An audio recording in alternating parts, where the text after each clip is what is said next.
Yes, okay, thank you. Welcome, everybody. Thank you for joining us in this series of lectures that is held by Tobias Hoffmann, professor at Sorbonne University in Paris. Last time I gave some kind of brief introduction through his curriculum vitae, and he, as Eleanor said, was really gracious and is really gracious to give us uh, four-part lectures on Thomas Aquinas and practical wisdom.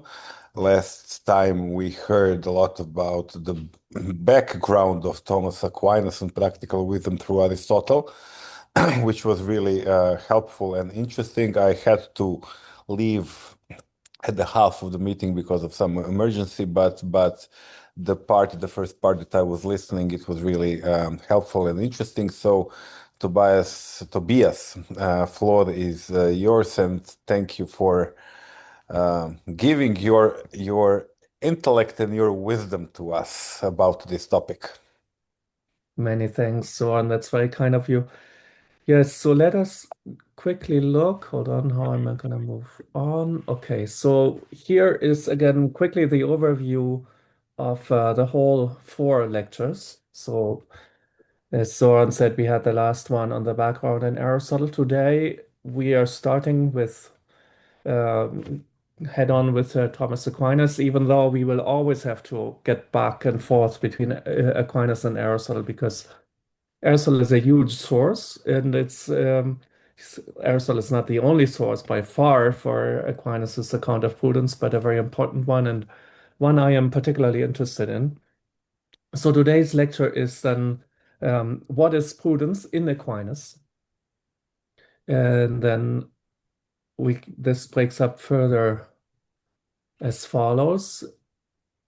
Um, we will look first, there's going to be three parts. The first part is the division of labor between prudence and the moral virtues.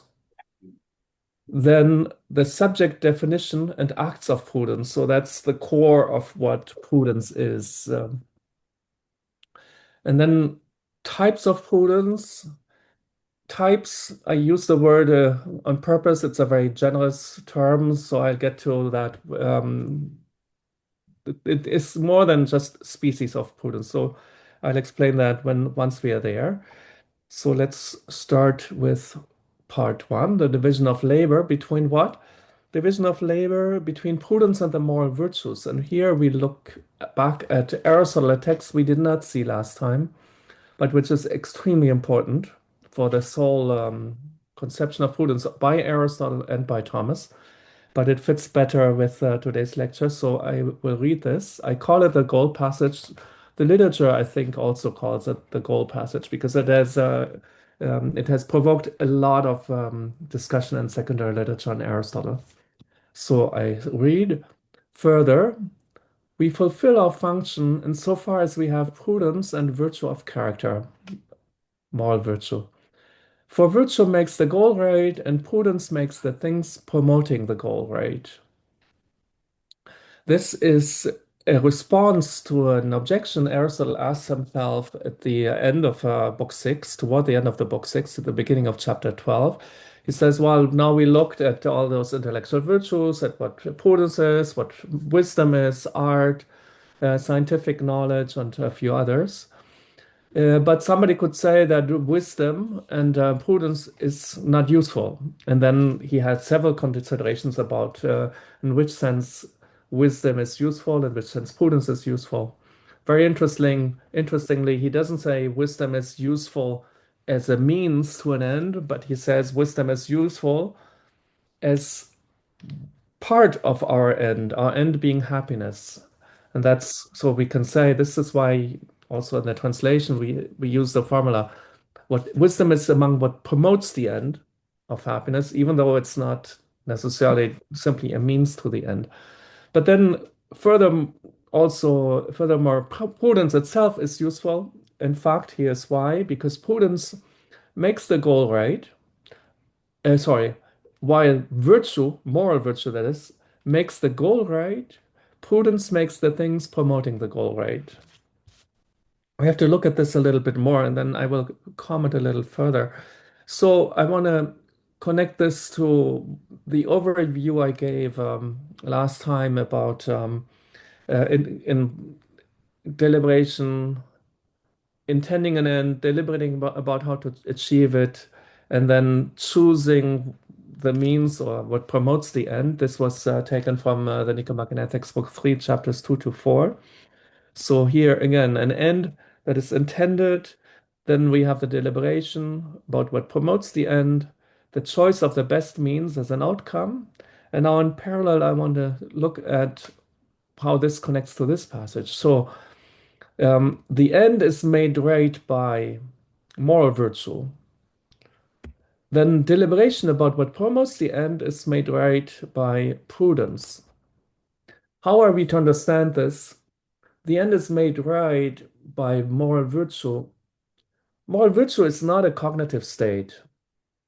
So that's one of the difficulties of this passage, also in the literature. But I think, without going into all the polemics, um, I think what he has in mind is if I have a certain virtue, for example, the virtue of courage, then my end in a certain situation is acting courageously. If I do not have courage, then my end will be very different. In a situation in which I'm in danger, my end will be to get out of there at all price, and maybe even at the expense of who else might be affected by the danger. So think about a battle scene, for example, which is where for Aristotle, courage takes eminently place. Courage for Aristotle is bravery, it's military courage. So if I have courage, I have the right end um, about courageous things. If I have temperance, I have the right end about that. We will look at this again in the next lecture, and then also in the last one. This will accompany us a lot. So that's the division of labor. Virtue makes the goal right, prudence makes things promoting the goal right. Now we can look at what Aquinas makes of this passage that is in I'm now going to a text in the Prima Secunda, the first part of the second part, meaning the first part of the moral part of the Summa Theologiae, where he says, so the question is prudence a virtue that is necessary for living well? He says, prudence is a virtue that is necessary to the highest degree for human life. For to live well consists in acting well. But in order for someone to act well, what is important is not only what one does, but how one does it. Namely, that one act in accord with a correct choice and not just out of impulse of passion.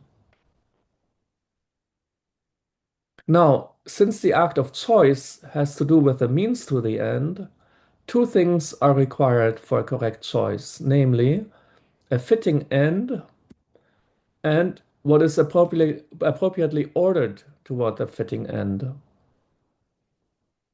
So a choice is correct if the end is good. A choice is bad if the end is bad, but a choice is also bad if a bad means is chosen to a fitting end.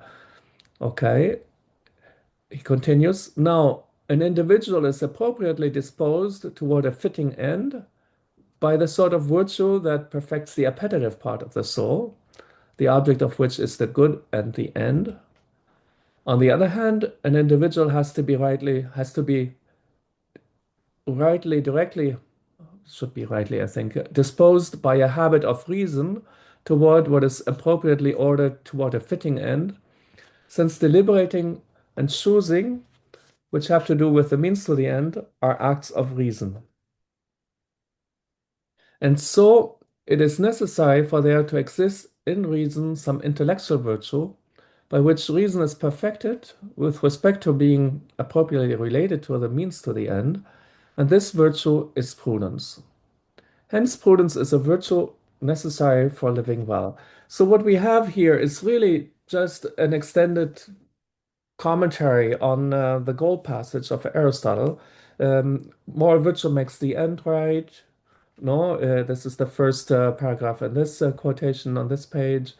Um, and then more, Prudence makes the means to the end right. That's the last paragraph here. Uh, it's interesting that while Aquinas says this at this point, and he doesn't find it problematic, but he's we can see elsewhere that he's not quite happy with this. He wants to say more, and this is what we can see next. So, um, or rather, in fact, that's going to be second next. I'm getting ahead of myself. So, first of all, which picture emerges in both Aristotle and Aquinas here? So, in reason, uh, okay. Virtue makes the end right. Generosity makes us want to act generously. Courage makes us want to act courageously, which is what I said. Prudence makes the means to the end right. In this particular case in which I am, I need to achieve the act of generosity by giving this rather than that. But from where, this is the question I was asking, from where do we get the ends of the moral virtues? So, the moral virtues set the ends, but where do the ends of the moral virtues come from? How do we know that spending generously is better than sticking to our money? Or that risking our lives courageously is better than cowardly saving it? This is what Aquinas answers in the next text. So there he really expands the picture of Aristotle's gold passage. And that is now I'm making a big jump to the Secunda Secunda, question 47, Article 6. That's part of where where Aquinas treats directly of the virtue of prudence. Does prudence set the end for the moral virtues? And here I quote, the end of the moral virtues is the human good. But as is clear from Dionysius in On Divine Names, chapter 4, the good of the human soul is to be in accord with reason. Hence, the ends of the moral virtues pre-exist in reason. In the case of practical reason, there pre-exist certain things which are naturally known principles, and among which are the ends of the moral virtues, and certain things that exist in practical reason as conclusions, and among them are the means to the end, which we arrive at from the ends themselves. And prudence has to do with the latter, applying universal principles to particular conclusions about things to be done.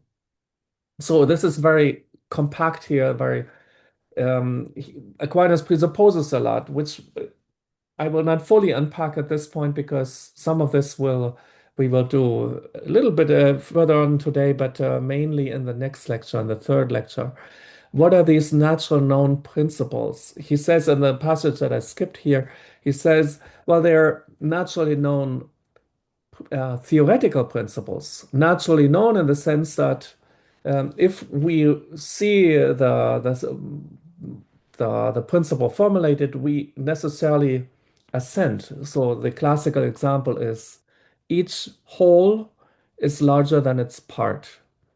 So if you know what a whole is, and if you know what a part is, then you cannot but assent to the proposition, each whole is larger than its part. That is, so those are principles in the speculative realm, and as Aquinas says somewhere, well, if you're confused, for example, about the principle that each whole is larger than its part, then there are whole aspects of cognition that are not available to you. You will not be able to do geometry. So that's very basic in geometry that a whole is larger than its part. There are other theoretical principles. I mean, of course, the principle of non-contradiction of Aristotle and a series of other theoretical principles. But what is interesting is that here Aquinas talks about natural known principles in the practical realm.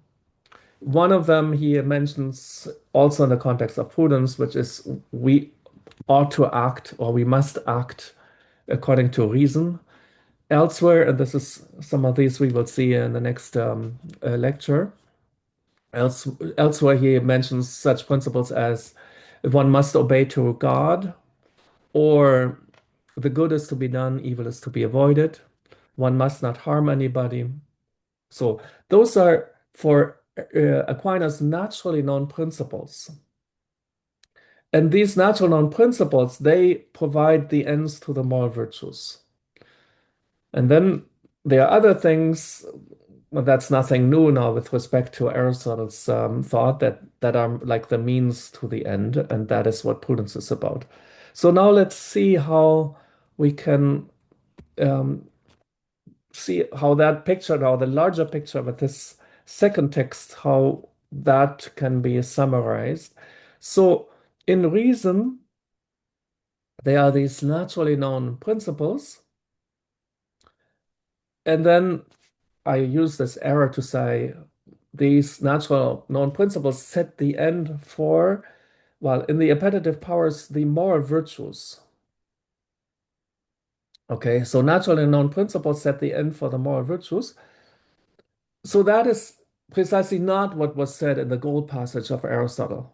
In Aristotle's gold passage, there was no mention of naturally known principles, but only of moral virtues that set the end. But Aquinas wants to put something above the end set by the moral virtues, and those are the naturally known principles. The reason is maybe that he is afraid that if you define the ends only by the virtues, then how do we know which ones are virtues? Then we very much depend on what a specific society values as virtues. And these values can change, as we could see, certainly even, I mean, it's obvious also in recent times that values change. Um, so therefore, with naturally known principles as that which on which the ends of the moral virtues depend, Aquinas wants to root these wants to eradicate these um, moral cognition and then the moral acting in nature in something set.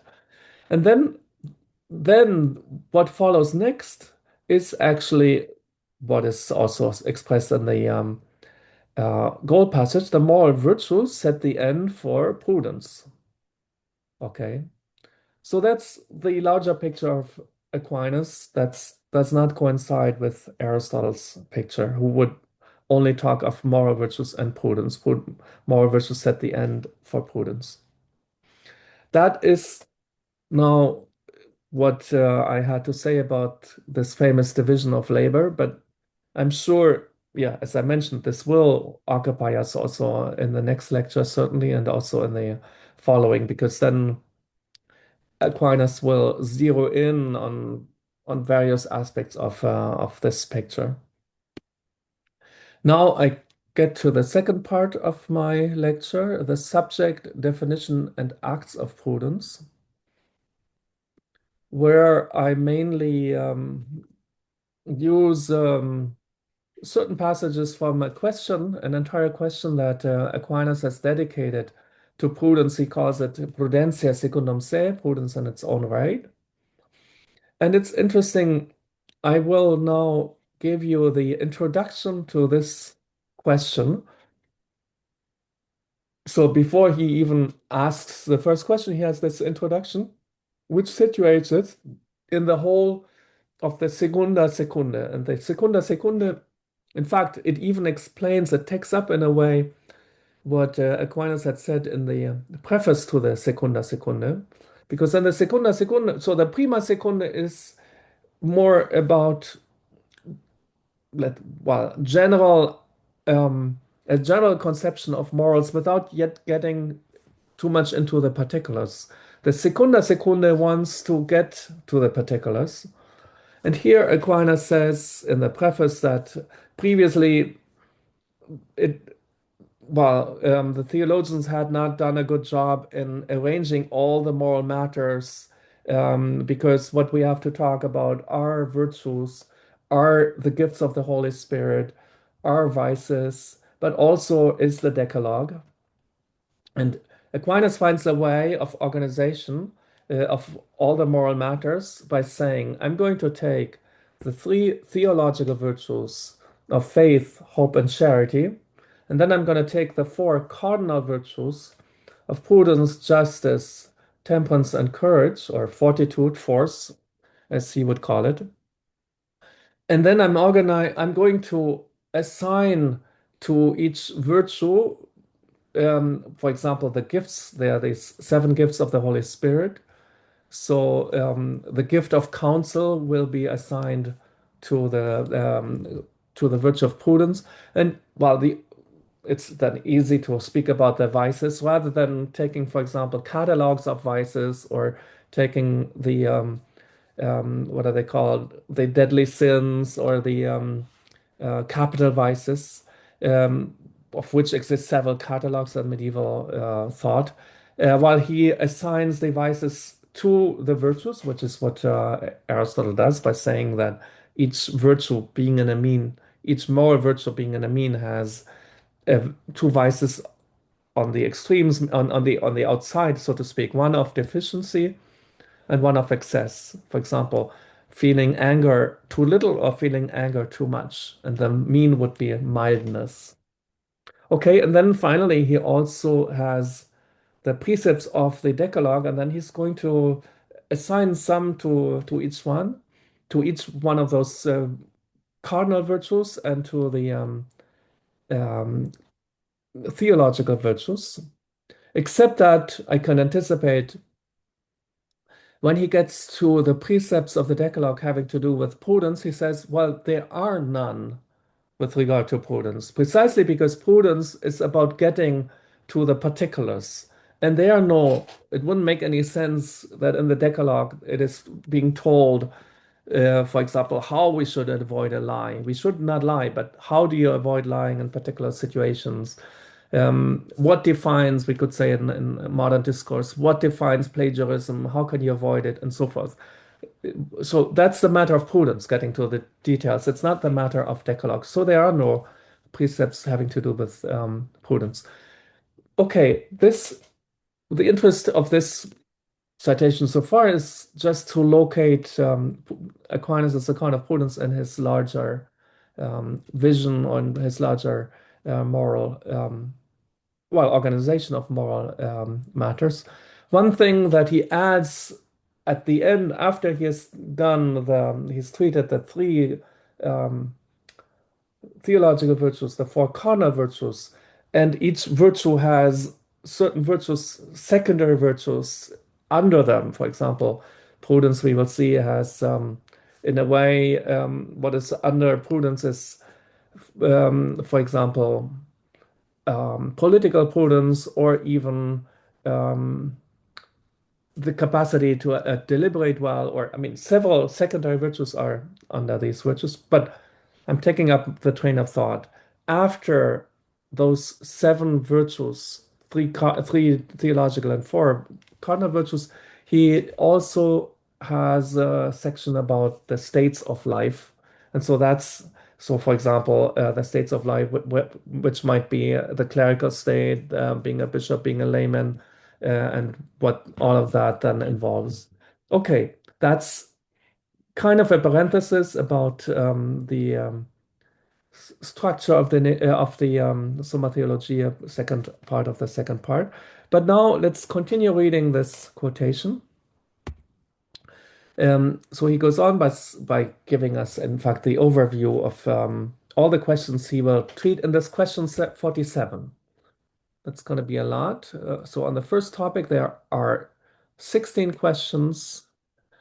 Um, well, I may not read all of them aloud, um, but we will take up some of them in what follows. Does prudence exist in the will or in reason? If prudence exists in reason, does it exist just in the practical reason or the speculative reason? And while I skip to number 8, is commanding the proper act of prudence. And then this goes on. Does care or solicitude belong to prudence? Does prudence extend to the governance of a multitude? That's something we will see toward the end. And then I'm going to pick also from is prudence found in bad individuals? I'm going to get to that also toward the end. And that is number 13 here. Last question, is prudence lost through forgetfulness? There he expands on a on one sentence, basically, that Aristotle says that prudence cannot be forgotten. And he makes interesting considerations about prudence there. Okay, but then let's see some of this in detail. So first I will talk about the subject of prudence by summarizing the first three articles of Aquinas.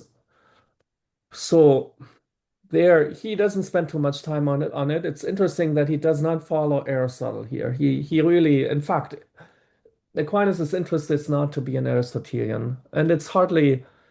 I mean, I don't know any medieval theologian who really wants to be above all an Aristotelian. So usually they pick and choose. They're very eclectic. So here, the first thing he establishes is prudence is in the cognitive and not in the appetitive part of the soul. So it's in the intellect and not in the will.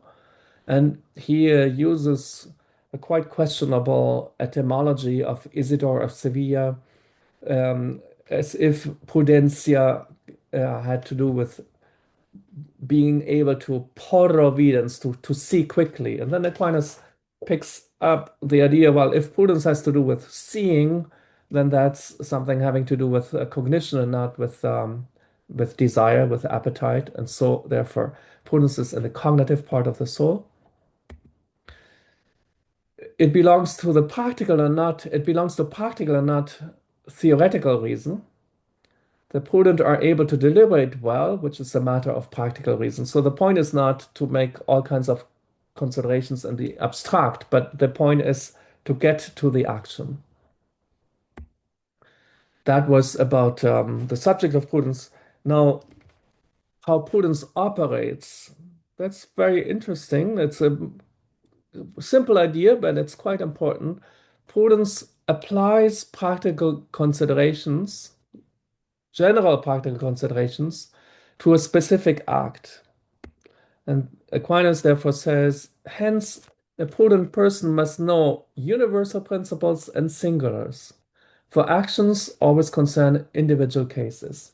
Now, this sounds very much like it's, well, uh, it's not really a commentary, but it's reminiscent of Aristotle, who when he introduced the idea that prudence has to do with knowledge of particulars. This is a text we saw last time on Tuesday. Prudence has to do with knowledge of particulars, therefore prudence requires experience. There he mentioned, well, it's not enough to know that light meats are healthy.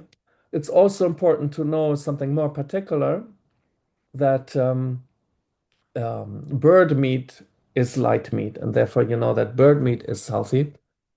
So therefore, Aquinas picks up this idea you need to know universal principles. Aristotle insists that for prudence, the individual, the particular cognition or experience is much more important than universal principles. He says that quickly, but it's also clear from all the emphasis he gives and the little importance he gives really to universal principles. We just saw that Aquinas, recall going back to how Aquinas expands on the gold passage, right? For Aristotle, prudence does not operate so much with universal principles, but simply takes the ends from the more virtues. So simply the idea being that if I am temperate, then the end of acting temperately is already part of my character and it's readily available to me in order to then, with prudence, finding the right way to be temperate. Aquinas, however, as we saw in the second text that we saw by him, wants to say, well, the moral virtues take their ends from those naturally known principles. So Aquinas very much insists on universal principles. And as we will see in the next class, in the next lecture rather, um, well, he expands on it very much in the context of prudence and then also elsewhere. Basically, to say it briefly, he integrates his theory of prudence into the theory of natural law, a doctrine that is absent in Aristotle. Um, there is no theory of natural law in Aristotle, apart from the recognition that certain things are right by nature, others are right by convention, but there's nothing like a developed theory of natural law in Aristotle. Here, however, I insist on this text quite a bit. Here, however, this idea of applying or also he uses it often as a noun, application of knowledge. That's well, in Aristotle, you don't find a word that corresponds to this. You find you find the thing that I just mentioned about universal cognition has some role but little role. Um, but mainly Aristotle expresses the idea of getting from the general to the particular, not in the sense of getting from universal cognition, meaning having universal principles such as God must be obeyed or the good must be done, or even um, one must not harm anybody. He doesn't explain getting to the particulars starting from those general principles, but rather for him getting to the particulars is getting from the end to the means. So for him the instrument is deliberation, really considering several possible means and then picking a means, and then one particular means will be that which by which I can attain my virtuous end. Um, so it's not, I don't know, I don't want to say that this is something opposite of the idea of application, because in a way you could maybe reformulate the deliberation as getting from the universal to the particular, but it's in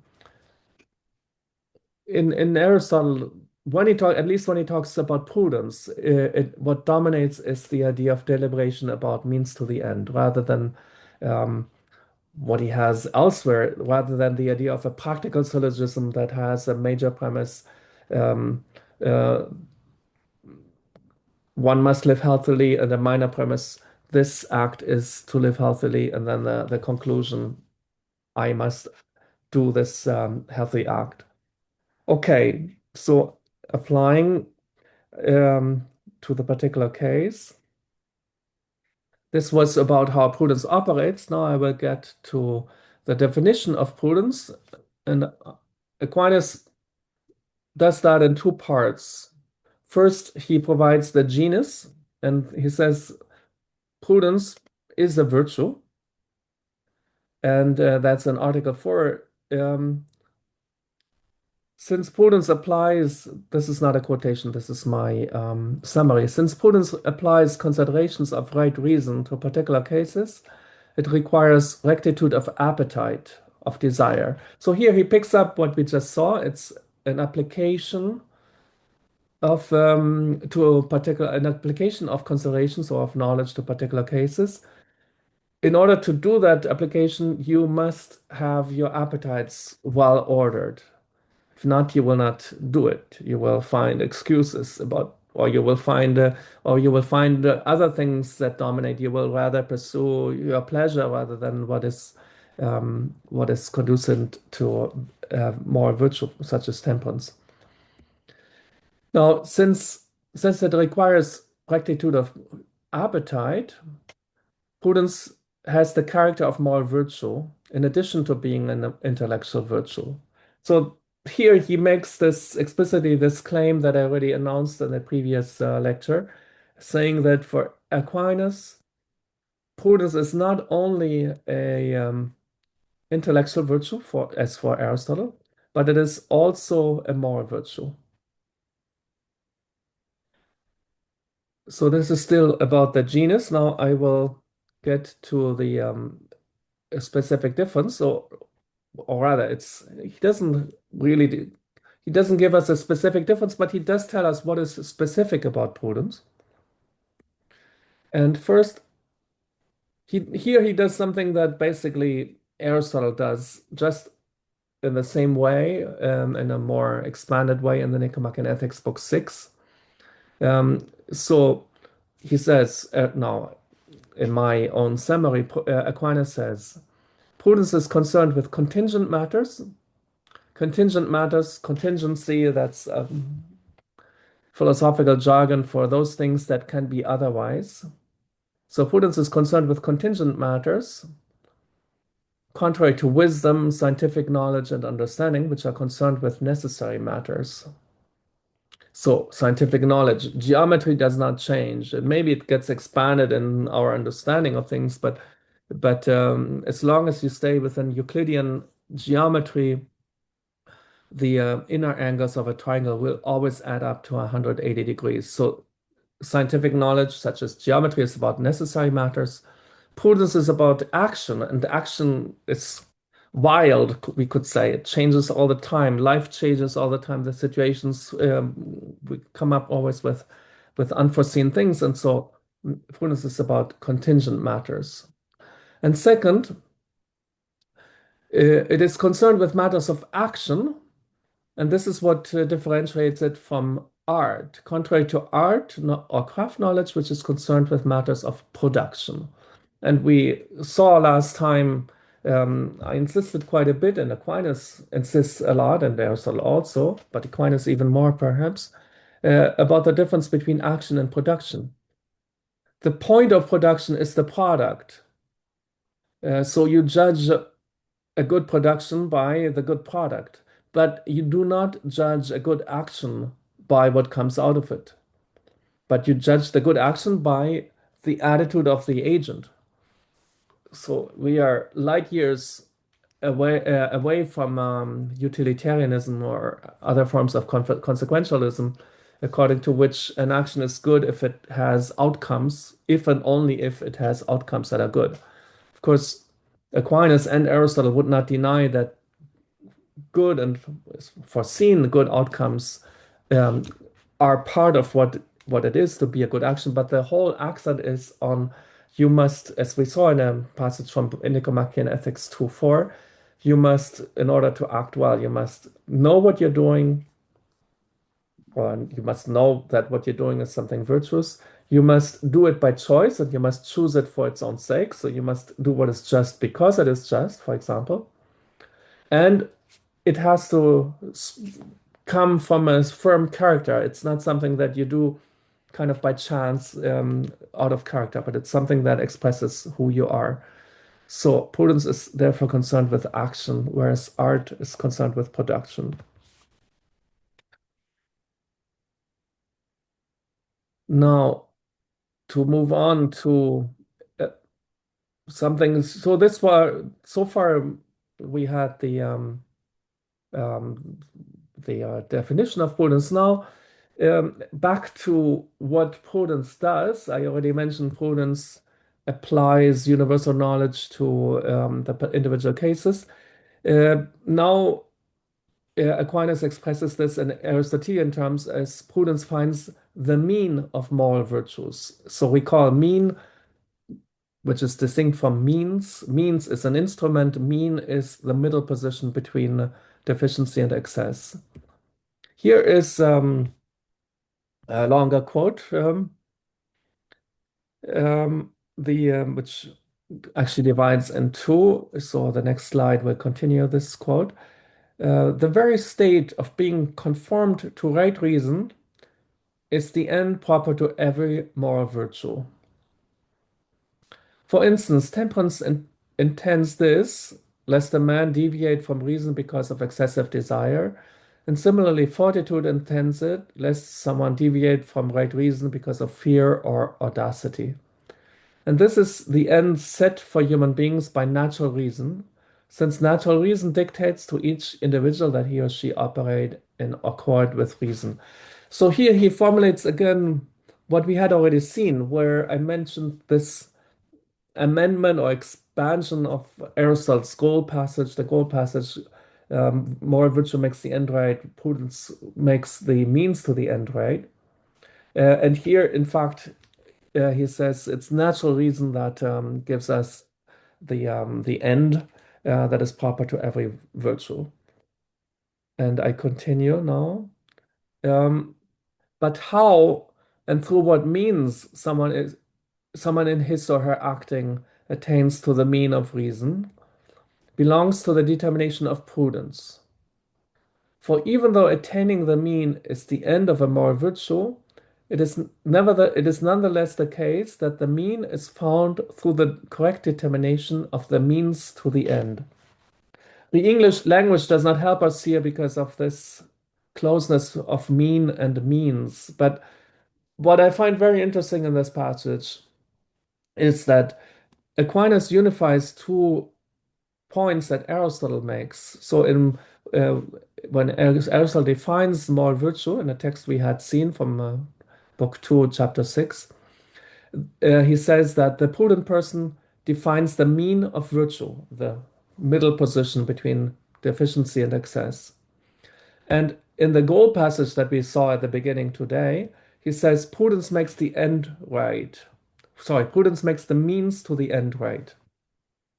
And in the last sentence here, in this quote from Aquinas, he says that basically finding the mean, which is Prudence' job according to Ethics 2:6, and finding the means to the end, which is Prudence' job according to 6:12, comes down to the same thing.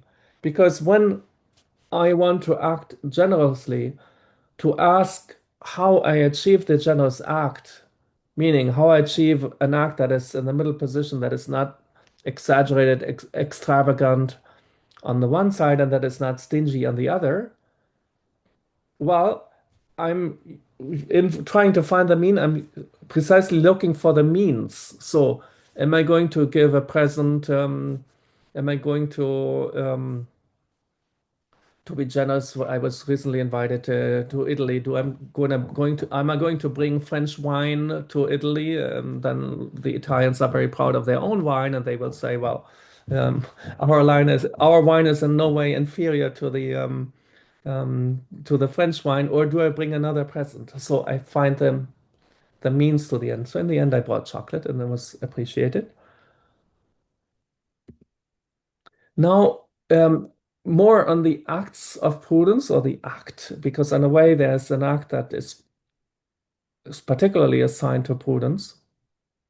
Here is a text that where Aquinas also uses things that Aristotle develops in several chapters of the Nicomachean Ethics that I did not and that I will not have the time to analyze or to present here. But there are several acts. I'm going to read this text and then. So, as has been explained, prudence is right reason with respect to what is doable.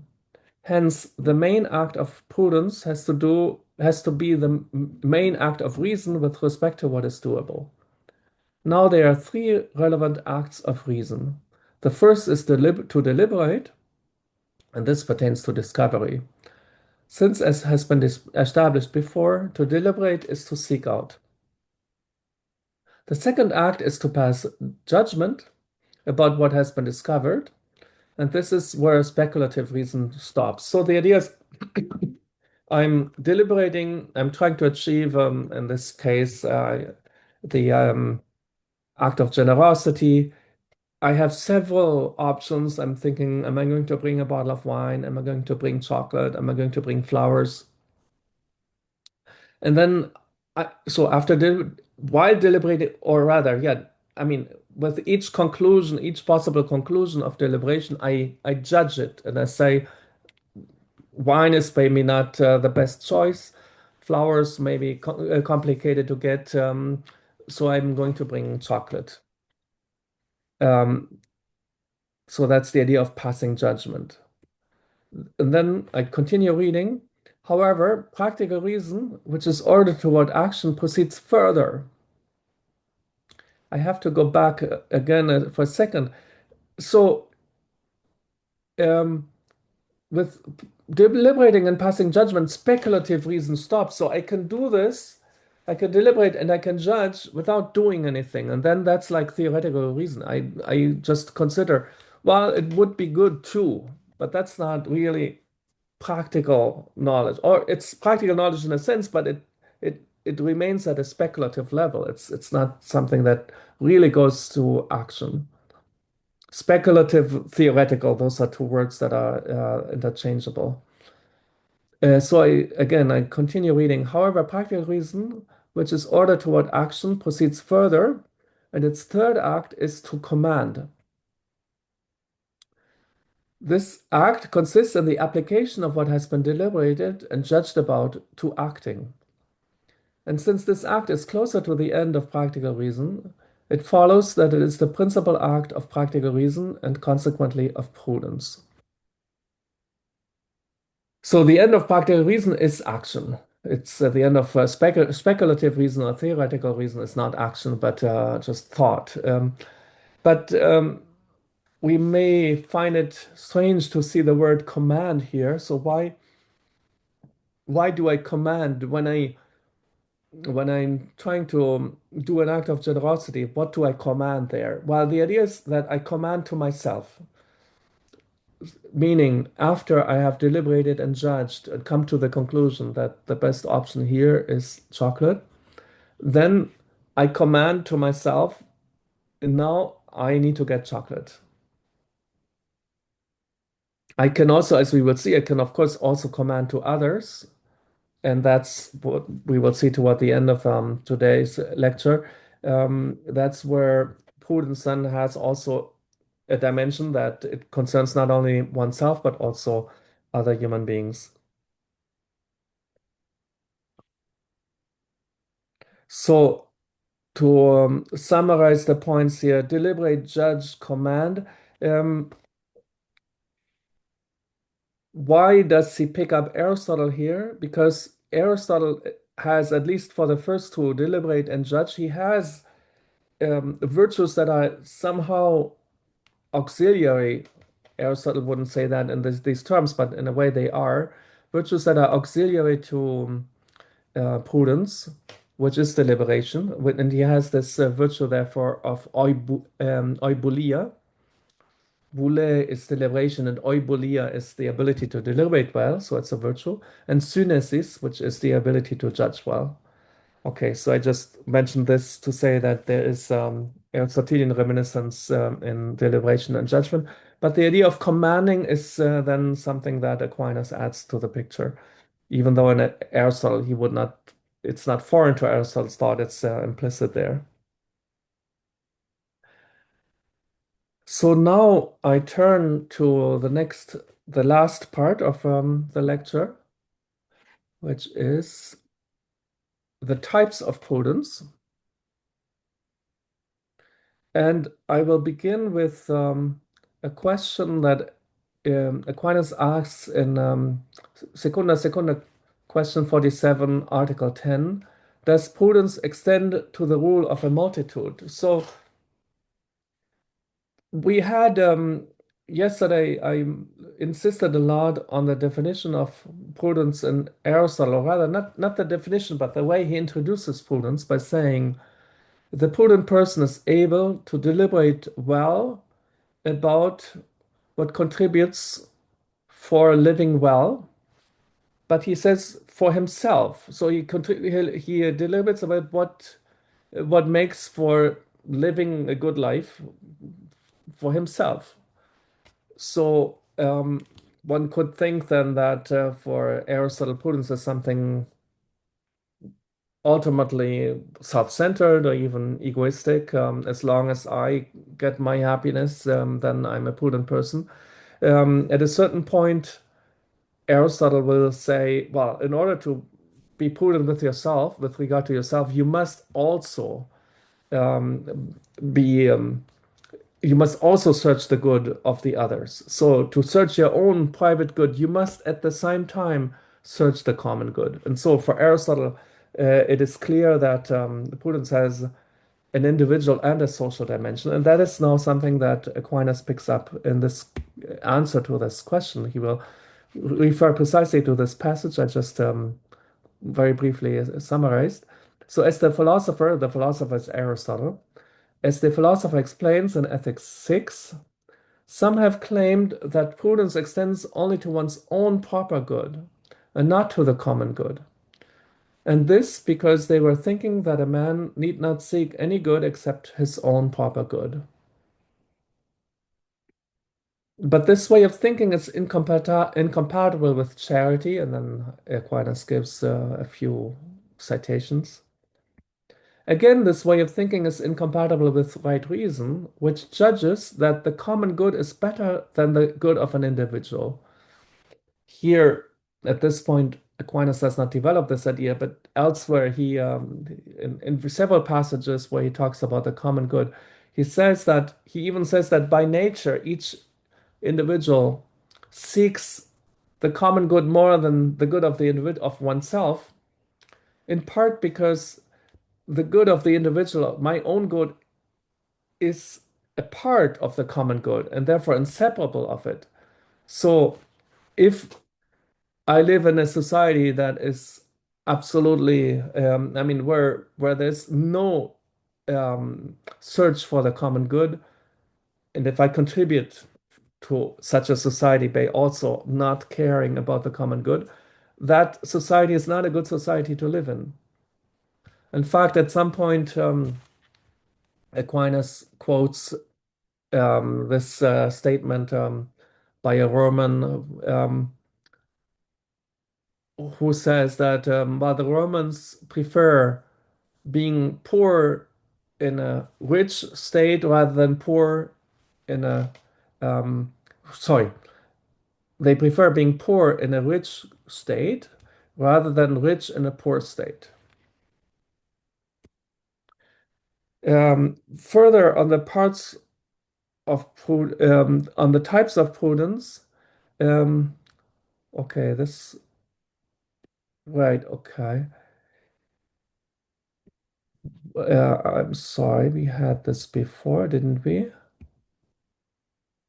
Um, yeah, okay. All right. Sorry, what I have not, what this adds, this continues the question. Yeah, I was confused about that. This continues the question by saying that it continues the answer. Therefore, since it belongs to prudence to deliberate, judge, and command in an upright manner concerning those things that lead to the appropriate end, it is clear that prudence has to do not only with the private good of an individual, but also with the common good of the multitude. So, therefore, as I said earlier, I not only command to myself, I can command to others, but also, so that's one societal dimension of prudence. But another some societal dimension of prudence is that even in commanding to myself, I must seek the common good. Now, once he has established that prudence regards not only the individual but also others, he develops a passage of Aristotle where he introduces several names. Don't want to say more than that. He talks about politicae, about oikonomia. Um, Aquinas interprets these as species of prudence. And so, therefore, in question 11, and then in Article 11 of question 47, and then again in question 50, he has this idea of several species, which are these. So, first, prudence, simply speaking, which is the good there, which has as its goal the good of the individual. Economic prudence, which has as its end or goal the good of the household. Economic in the original Greek sense of oikos, house. So household prudence. You could say domestic prudence if you don't understand the word domestic in the sense of domestic and foreign, but so economic prudence we can say. Lawmaking, which has as its end the common good of the city or the state. Political prudence, which also has as its goal the common good of the city of or the state. Um, a further point he makes there, how do lawmaking and political prudence differ? Lawmaking is in the ruler, political prudence is in the subjects. It's a very interesting idea that in order to obey a ruler, I must never do so blindly, but rather I need to have prudence so that I can evaluate what a ruler commands, and I can evaluate if this is a right thing to do. In fact, Aquinas has a whole consideration about cases in which one should be disobedient. For example, when something is commanded that is unlawful or or even just simply unjust.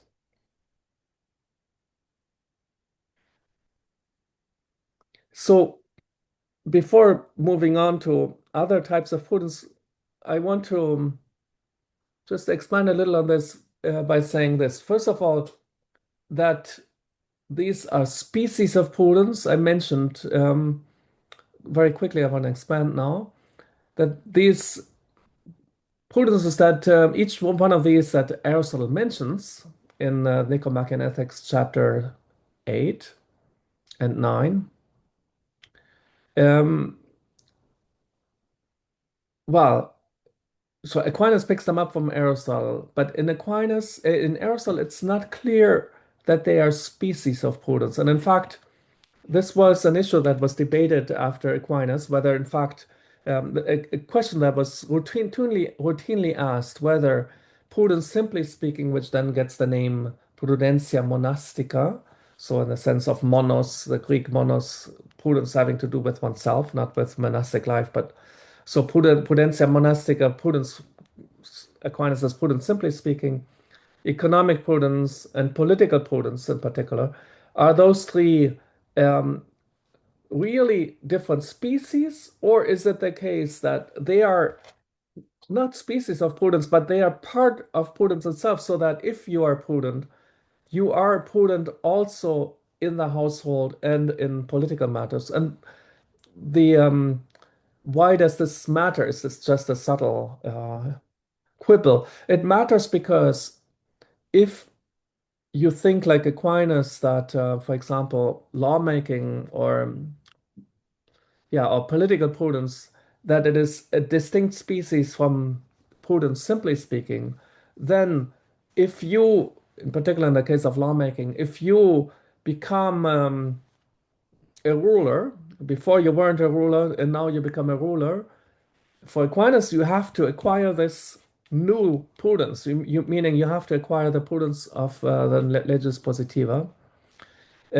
Whereas for others, such as, for example, Godfrey of Fontaine, um, he wouldn't say in this case lawmaking because he would define those prudence differently. But political prudence, the prudence of which Godfrey of Fontaine would assign to the ruler, this the prudence of the ruler is already part for Godfrey of the individual, so that you don't have to acquire a new prudence, a new kind of prudence if you become an individual, a ruler. And what is maybe even more interesting, um, the subjects don't have, therefore, a different prudence from the rulers, or the rulers don't have a different prudence from the subjects, which makes for, in a way, in Godfrey, so I'm quite sympathetic with this theory. In Godfrey of Fontaine, you have, in a way, a more democratic sense of prudence and therefore of politics.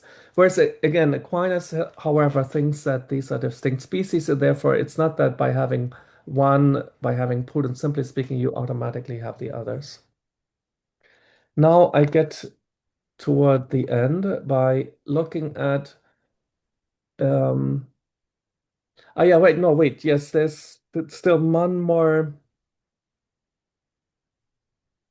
Yeah, I forgot simply to add that Aquinas also has one prudence, military prudence, which is not found in Aristotle, which is like political prudence and lawmaking. It has its end in the common good, but whereas lawmaking and political prudence have their end in the common good in the sense as something to be desired. Here, but military prudence has as its end the common good as something that has to be defended against aggression. So military prudence, therefore, is also part of prudence. And now um, I get to, well, I don't want to call these species. Aquinas does not call these species, but he speaks about different senses. Maybe I should have said senses of prudence rather than types of prudence. One is what he calls false prudence, the ability to find suitable means to a bad end. And therefore, you can speak of a prudent thief who finds fitting means to commit theft, the T missing at the end. Then genuine but imperfect prudence, which can be imperfect in two senses, either because the good that it accepts as an end is not the common good of human life. So I insisted very much last time on Aristotle that prudence is the ability to deliberate about life as a whole, all of life. Again, not life in this necessarily in the chronological extension, but in the extension of all the aspects that are part of life. Therefore, prudence, properly speaking, is not the ability just to do your profession well. Because you can be, and I mentioned last time a situation I'm not going to repeat, but you can be confronted in your professional life with aspects that have a genuinely human character and that are not simply concerned with, say, the end of the of your enterprise, of your business, of what you're doing in the university, but that have to do with a human being that is involved. So, in other words, um, just having a good career, just doing business well, and being able to deliberate well about that, that does not yet make for prudence. So it's imperfect prudence for Aquinas. And in fact, he gives these two examples, which I find interesting. A prudent businessman makes certainly a lot of deliberations and decisions, and a prudent sailor, likewise. But those are, in fact, just aspects of life, and that's not life as a whole. And therefore, in that sense, it's not perfect prudence.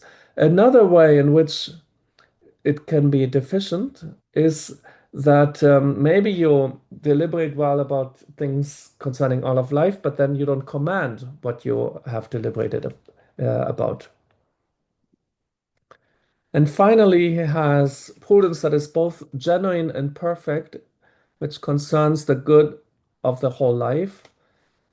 So, which was the first point lacking in the imperfect form of prudence. And then it deliberates well, judges well, and commands well. And with that, have come to my end. Thank you very much for that very interesting, very clear, and very helpful lecture on